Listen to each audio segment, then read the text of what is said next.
சமூக மீடியா சொந்தங்களுக்கு வணக்கம். இன்றைய நாளிலும் மற்றொரு உலக செய்திகளின் ஒரே பார்வையோடு இணைந்திருக்கின்றோம். அந்த வகையிலே Fourth Monkey Connect AI works for you.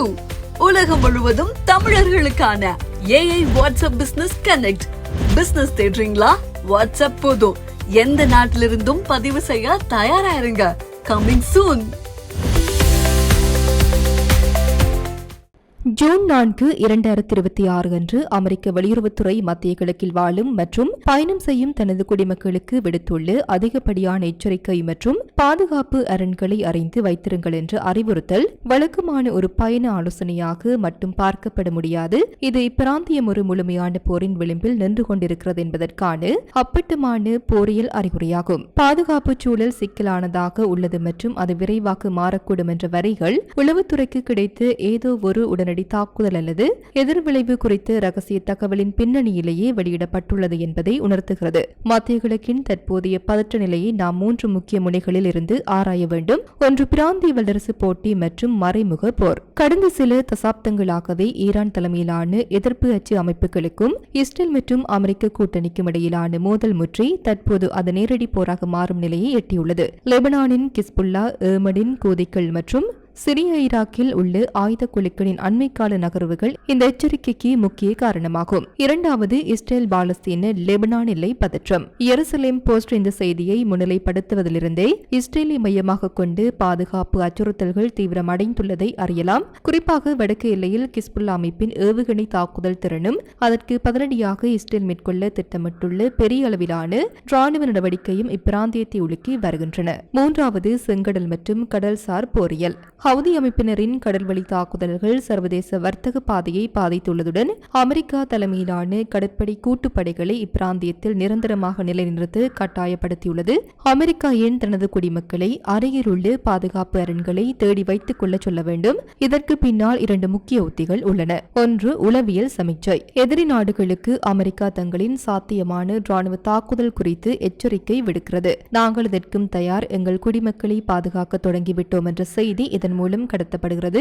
அடுத்து, முன்னெச்சரிக்கை வெளியேற்றம். போர் திடீரென வெடிக்கும் போது பல்லாயிரக்கணக்கான குடிமக்களை ஒரே நேரத்தில் வெளியேற்றுவது கடினம். எனவே முன்கூட்டியே அவர்களை தயார்படுத்துவது ராணுவ சுமையை குறைக்கும். செய்தியில் குறிப்பிடப்பட்டுள்ள உடனடி தகவல்களுக்காக செய்திகளை கண்காணிப்பதன் முக்கியத்துவம் என்பது நவீன போரியலின் தன்மையை குறைக்கின்றது. இன்றைய போர் என்பது வெறும் எல்லையோர துப்பாக்கிச் சூடு அல்ல. தற்கொலை ரோன்கள் மற்றும் துல்லிய வழிகாட்டு ஏவுகணைகள் மிக குறுகிய காலத்தில் பாய்ந்து வரக்கூடும். இதனாலேயே பாதுகாப்பு அரண் வலியுறுத்தப்படுகிறது. போர் அறிவிப்புக்கு முன்னரே தகவல் தொடர்பு சாதனங்கள், மின்சார கட்டமைப்பு மற்றும் இணைய சேவைகள் முடக்கப்படலாம். செய்திகளை தொடர்ந்து கண்காணிப்பது அத்தியாவசியமானது. ஆனால் சைபர் தாக்குதல்களால் தகவல் முடக்கம் ஏற்பட்டால் என்ன செய்வது என்ற கேள்வியும் எழுகிறது.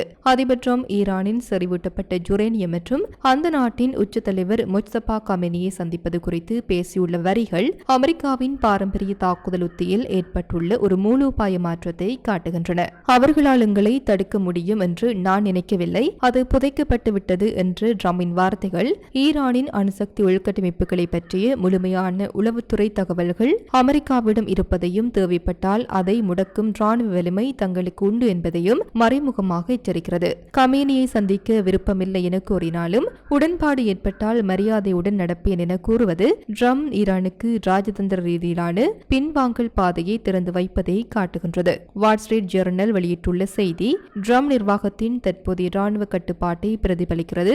அமெரிக்க படைகளை கொன்றால் மட்டுமே முழு அளவிலான போர். வெனிசுலா மீதான அமெரிக்காவின் அதிரடி நடவடிக்கை மற்றும் புவெர்டோ ரிக்கோவில் இருந்து F-22 ராப்டர் விமானங்கள் கிளம்பியது போன்ற சம்பவங்கள் அமெரிக்கா ஒரே நேரத்தில் பல முனைகளில் ராணுவ பலத்தை காட்டுவதை குறிக்கிறது. இருப்பினும் மத்திய கிழக்கில் உள்ள அமெரிக்க தளங்கள் மீது ஈரான் நடத்திய அண்மை கால தாக்குதல்களை ட்ரம்ப் பொறுத்துக் கொள்வது பலவீனத்தின் அறிகுறி அல்ல, மாறாக அது ஒரு கட்டுப்படுத்தப்பட்ட மோதல் உத்தியாகும். லெபனான் விவகாரத்தில் ஒரு சுமூகமான தீர்வு எட்டப்படும் வரை ஈரானுடன் நேரடியாக மோதுவதை ட்ரம்ப் தவிர்க்க விரும்புகின்றார். அமெரிக்க வெளியுறவுத்துறை அறிவித்த போர் நிறுத்த ஒப்பந்தத்தை கிஸ்புல்லா தலைவர் நஜீம் காசிம் முற்றிலுமாக நிராகரித்துள்ளது பிராந்திய அமைதி முயற்சியில் விழுந்து பலத்த அடியாகும். கிஸ்புல்லா ஆயுதமேந்திய ஆட்களை எல்லையிலிருந்து பின்வாங்க செய்து லெபனான் நாட்டின் அதிகாரப்பூர்வ ராணுவத்திடம் மட்டும் பொறுப்பை ஒப்படைப்பது கிஸ்புல்லாவின் ஆயுத ஆதிக்கத்தை சட்டபூர்வமாக முடக்குவது. கிஸ்புல்லா அமைப்பை பொறுத்தவரை லிட்டானி பகுதிக்கு தெற்கே இருந்து வெளியேறுவது என்பது அவர்களின் பல தசாப்த கால ராணுவ அரண்களை இழப்பதற்கு சமம்.